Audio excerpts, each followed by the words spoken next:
Hello everyone, it's Theme Park Avenue, I'm Eric. Six Flags America is one of the parks people believe is the worst in the chain. It has quite a bad reputation. However, based on my most recent visit, I'll be giving a full review and talking about why this park just might not be as bad as its reputation suggests.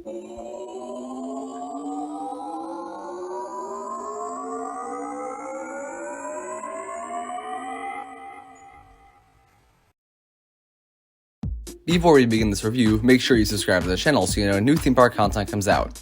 We do much more than park reviews here. We do tier lists, rankings of roller coasters, and tons of content both serious and funny. Now, what I do in my park reviews typically is I go through my entire experience there. I had a full day at this park, and along the way I will talk about individual things such as rides, and atmosphere, and operations, and so on. Now that we have that out of the way, let's get into the entry experience. So we immediately noticed that there are very few people at this park. This was possibly the least crowded Six Flags park we went to besides maybe Darien Lake. And I went to 14 this year, so that's definitely quite a bit to go off of. Now, there were not many people in the dry park, especially because the water park was open. This was a Sunday at the end of June, and everybody wanted to go to the water park instead of the theme park. So that meant there were not a whole lot of lines. We see Superman Ride of Steel as we're walking through the entrance gate, and I must say one thing about the entrance plaza, it looks beautiful. You have that nice fountain in the middle, the buildings have a colonial style to them. It's small, but it definitely looks very nice. And you might be thinking, wow, this park looks great, but don't get used to that. I'll get to that a little later. So many were going to Ride of Steel first, I'm sure, but the first ride my family went to was Raging Cajun. And here is one nugget of advice. Go to Raging Cajun first. It gets the longest line of the park by far, for a few reasons. The first is the lower capacity given the smaller amount of cars. Another is the somewhat slow operations of this ride. And the final is the fact that it has a lower height requirement than other roller coasters, so it's open to a wider variety of people. Raging Cajun was the first ride we did, and we avoided half-hour lines because of it. This ride is quite insane.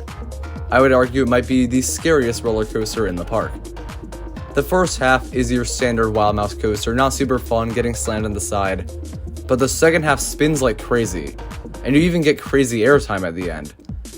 And there is no word that better sums up this ride than insane, because it does really disorient you. And I would say it's definitely a great family coaster to have at the park, even though it's probably a bit too intense for some members of the family. And it's definitely a strong ride to start the day. But the next ride we went to was Wild One, and this ride opened probably 20 minutes after the park opened. I'm not sure why, given the fact that they ran many test trains and it was fine, but given that this ride is over 100 years old, I'm sure they have the reasons. Wild One is well over 100 years old now, and that's one of its best aspects.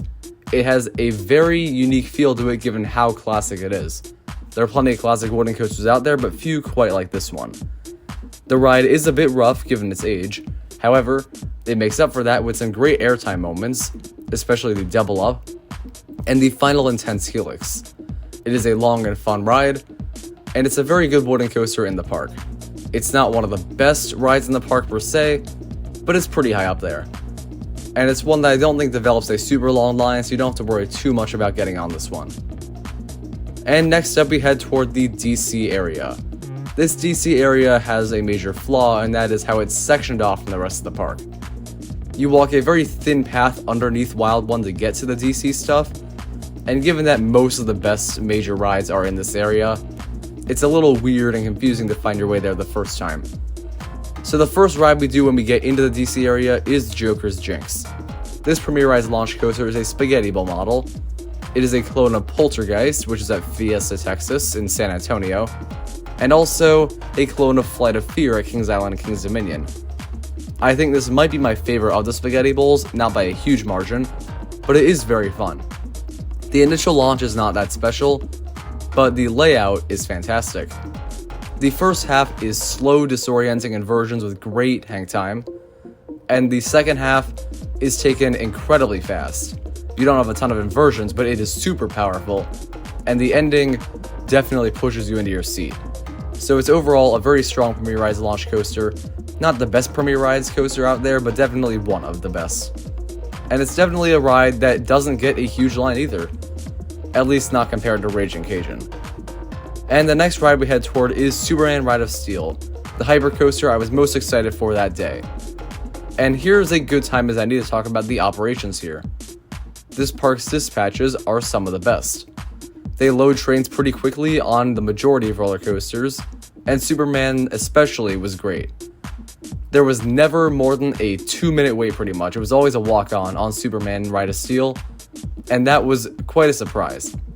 One thing I will say, I think the good operations on this ride is probably the biggest difference between this and the Darien Lake equivalent of Ride of Steel. There are other differences, but let's talk about Superman Ride of Steel as a whole.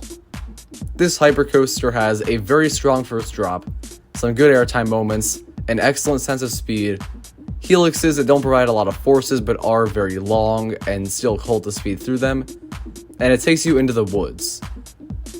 There are flaws of this ride, unfortunately, that do kind of take back what makes the good parts good. The first is the restraints, which I think are more painful than those on Superman the Ride at Six Flags New England. That is just me, but I do think they are not very good restraints. Another thing that kind of stands out is the layout could really use some fine-tuning. The straight sections feel way longer than the Darien Lake one for whatever reason, and you really just stay on them for a while without doing anything. While the ride holds its speed very well through the ride, its layout does not have the best of airtime, and as far as hypers go, it's one of the rougher ones. So I feel like with just a few tweaks to layout, it would have been a great hypercoaster and I could overlook restraints and roughness more.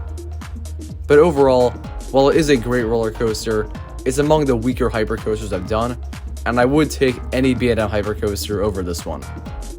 Another thing that I need to point out is the fact that Ride of Steel at Darien Lake was the original.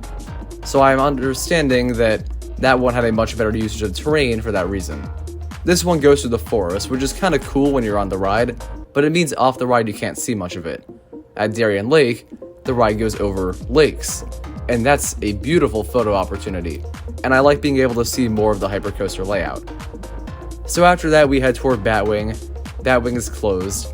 That is definitely the least reliable of the roller coasters at this park, and you are unlikely to get on it if you go here, just keep that in mind.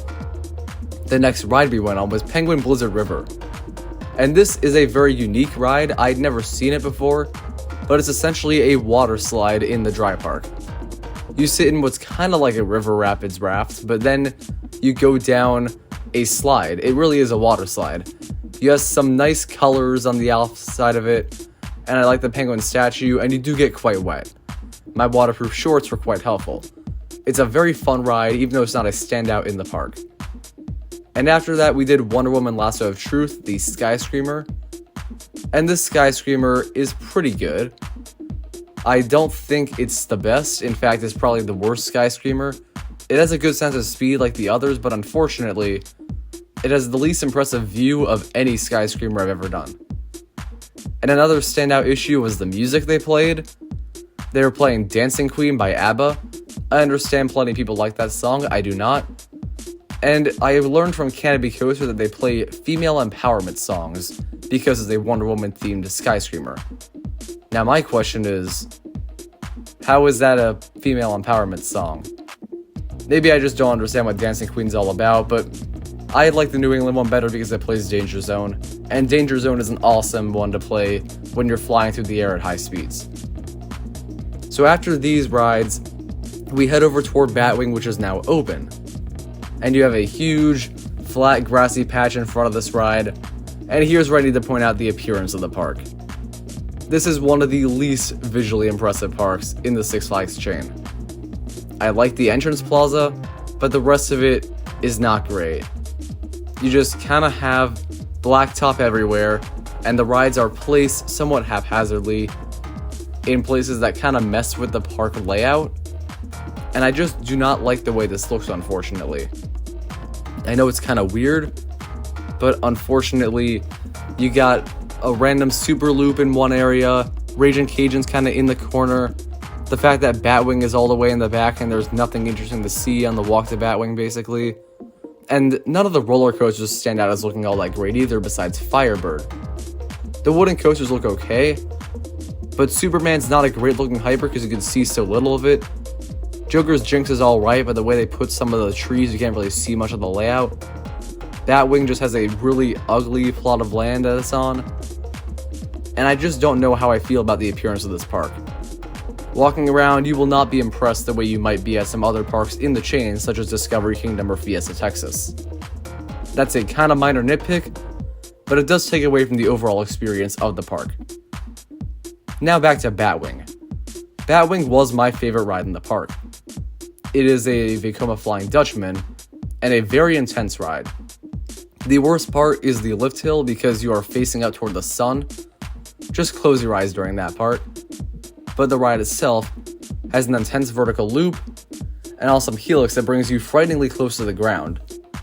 Great final inversions, and a long fun ride experience that, even though it isn't quite up there with the B&M flying coasters, is a great ride overall.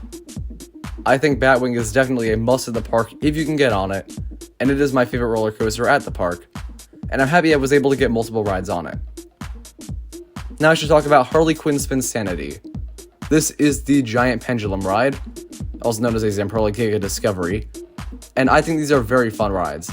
This is one of my favorite non-roller coaster rides in the park, possibly the favorite, as it is just very fast and gives you good airtime. There are this kind of ride at basically every Six Flags park, and I enjoy this one quite a bit. So that's it for the DC area rides. Next we rode Firebird, and I was not prepared for how bad Firebird was going to be. It is one of the worst B&M roller coasters by far. It doesn't have a very good layout, and I know it's the first one, so I can kind of excuse that a little. But the roughness is really intolerable, and the floorless trains do not help at all. I almost wonder if it was better as a stand-up, and I only give the ride credit for its good color scheme. Other than that, I just don't like anything about the ride really, and I would recommend skipping it unless you are extremely tolerant of roughness and want the credit.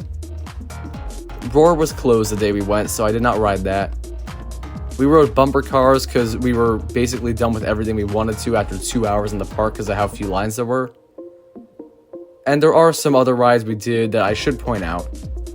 I'll point out Mind Erasers or SLC. It's not the worst SLC, but I do not enjoy these rides, and many other enthusiasts do not, so if you have been on other ones, there's really no point in riding this one. Voodoo Drop is their Intamin drop tower, and I was shocked at how powerful this one was. The drop gives great airtime and it's very intense, and it's actually among my favorite drop towers despite its pretty small size. They also have a nice train ride that gives very good views of the park, though it does not operate very often. And that's all the rides we did. And overall thoughts on this park, I think it is a good place to go to if you're in the area or you're just trying to go to a lot of parks and do a lot of roller coasters. The big things that stand out as needing work are appearance, and I understand they are doing some work with that, but this park is definitely better than some have said, because its operations are not bad. It has very good operations, a top 4 roller coaster collection that's quite strong, and plenty of good flat rides. I think the park definitely has a bit of a bad rap due to things from a little while ago, but now the park has definitely changed, and it's worth going to if you're nearby. And overall, it's a good park, if you can get on Batwing especially, and I just think it's definitely worth visiting, but not one that you need to travel out of your way to, because even though it's among the weaker Six Flags parks, it's a very fun time.